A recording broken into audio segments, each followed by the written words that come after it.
Ке цитирам, вели, не бараме многу, бараме да ни се вратат правата што веќе ги имавме. Од 80 часа лична асистенција, денес добиваме 30 или 40 часа. За жал, само во последниот период смртни случаи 7 на лица кои што остана без негуватели, вели Суарет Алишан од коалицијата Менуваме, инаку тој кани и во пресред сушност на мирниот протест кој што е најавен на 25 јуни, 17 часот и 30 минути пред Министерство за социјална политика, демографија и млади по слоганот за достоинствен живот. Повеќе околу овие генерали и секако мирниот протест најавен нашата Вања Мицецка утрова на фреквенција на Телма. Вања, добро утро и тебе и до Суарет. Добро утро, Марко. Добро утро секако и до нашите гледачи во првото линковско вклучување за денеска, во кое што ќе дознаеме нешто повеќе за инклузијата на нашите сограѓани со попреченост. Како што најави самиот тим, тие ќе организираат протест, а околу нивните барања ќе разговараме во продолжение со Суарет Алишан, координатор во коалицијата Менуваме. Добро утро и благодарам што ја прифативте поканата за овој разговор во пресред на протестот кој што ќе се случи за 2 дена во Скопје. Какви барања сакате да испорачате преку овој протест и на што се должи вашето незадоволство? Вака се, прво тоа не се барања, тоа се обврски согласно националното законодавство во нашата држава, Уставот на Република Македонија, како и Конвенцијата за правата на лицата со хендикеп, која државата има ратификувано од 2011 година. Станува зборот ќе се повеќето прашања се во делот на социјалната заштита, детска и цивилна заштита, каде што тие законски права веќе кои што ги користат лицата со попреченост, гледаме тие како полека згаснуваат. Ќе тргнеме првим од личната асистенција која што ја користеа лицата со попреченост согласно член 76 од Законот за социјална заштита, кој што е уреден со правилник, но тоа не ги гарантира правата и е надвор од действието на Конвенцијата за правата на лицата со хендикеп, членот 19, каде што јасно членот 19 укажува за самостојно и независно живење на лицата со попреченост. Можам да кажам во годинава 2 институциите, тоест самиот министер, заедно со неговиот тим, господин Фатмир Лимани, кој што можам да кажам дисфункционално функционираше и Министерството за социјална политика го доведе до она дереџе до кое што сме денес, до кое што е денеска тоа министерство. Понатаму, лицата со попреченост кои што беа корисници на детска и цивилна заштита, како и гарантираната минимална помош, истата почна да се крати, да се наоѓа со некакви изговори, со апдейтување на софтверот, не ми е јасно мене ништо апдейтува. Кога тие софтвери се финансирани од страна на Светска банка, едниот е спил, а едниот е кейсмент. Кейсментот е испаден од употреба, за мене неразбирливи причини зашто. Вие видовте Заводот за ревизија го обелодени каде што имавме ние корисници на пензија, приматели на гарантирана минимална помош. Значи, големи пропусти со тоа што тука се скрати на листата со попреченост, а на други се даде. Понатаму, како најдобар провайдер ние Црвен крст, можам да кажам, кој што имаме најдобро искуство, веќе и 80 години работа со луѓе, можам да кажам дека се случи од нас да се крати, за да на некои си новонастанати анимуси, да им се даде лиценца и управен договор да работат, а при тоа тука нас да ни се крати. Тоа е се дел од прашање. Понатаму, другото барање кај што се платени лица со почнато неусогласување на платите на родителите кои работат со пола работно време. И ред многу други прашања. Според вас, дали е потребно да се донесат некои нови закони или пак можеби само да се подобри имплементацијата на оние закони кои што веќе ги имаме на хартија? Вака, ние бараме законите што веќе ги имаме на хартија да се спроведуваат без одлагање, без никакви административни пречки.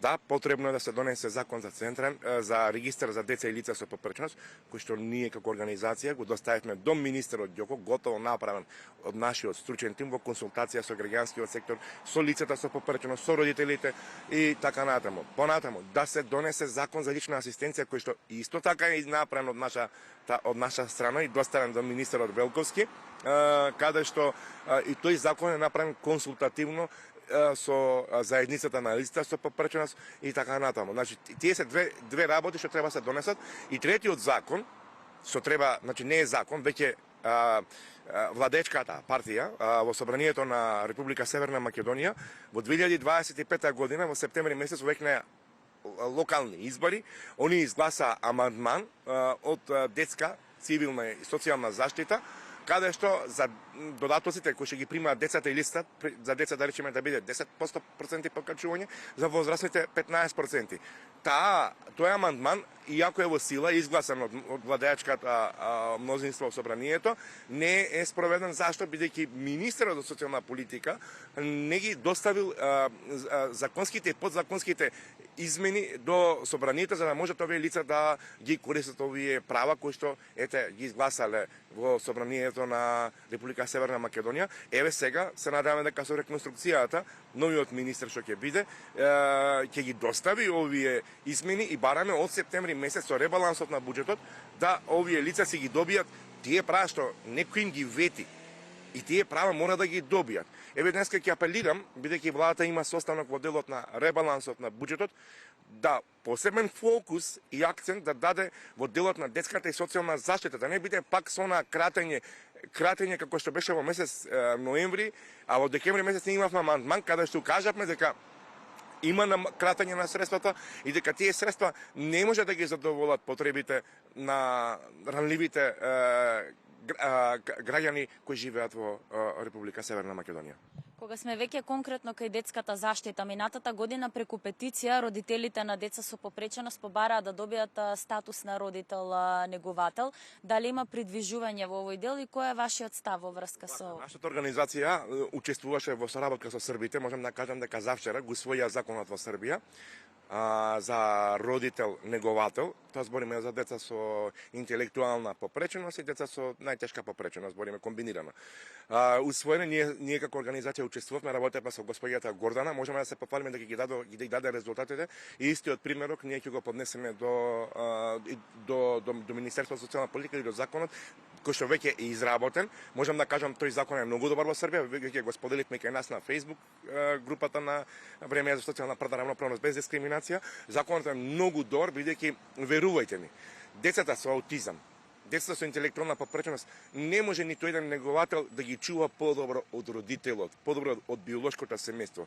И треба да им се даде шанса, но сепак ние пазевме многу на акцентот да речеме ако тоа родителот добие статус на неговател, да не ги изгуби другите права кои што исто како треба да ги користи детето, бидејќи секое право е различно за себе, е индивидуално право. И ние тука во најбрз можеме рок ќе го поднесеме тој закон, го изработивме во соработка со пријателите исто така од Хрватска, Србија и ќе го поднесеме до собранието на Република Северна Македонија и верувам дека ќе имаат слуха родителите. Да, ние знаеме дека државата кубори, но сепак кога веќе имаат лица со попреченост лични асистенти, дајте малце да го промениме тој курс на функционирање и да возможиме буквално на членот 19 каде што од Конвенцијата за правата на лица со хендикеп или независно живење.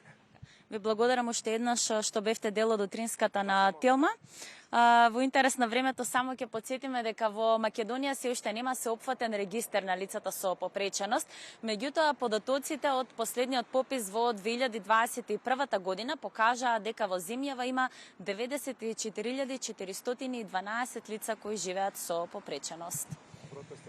Вања, благодарно за тебе и суарет. Подсетуваме уште еднаш за овој мирен протест кој што е најавен за овој 25 јуни, 17 часот и 30 минути. За оние кои што пропуштивте, нашата YouTube страница секако кирилично и латинично утринска Телма може да ја најдете и денес веднаш да се подсетите на некои од овие теми.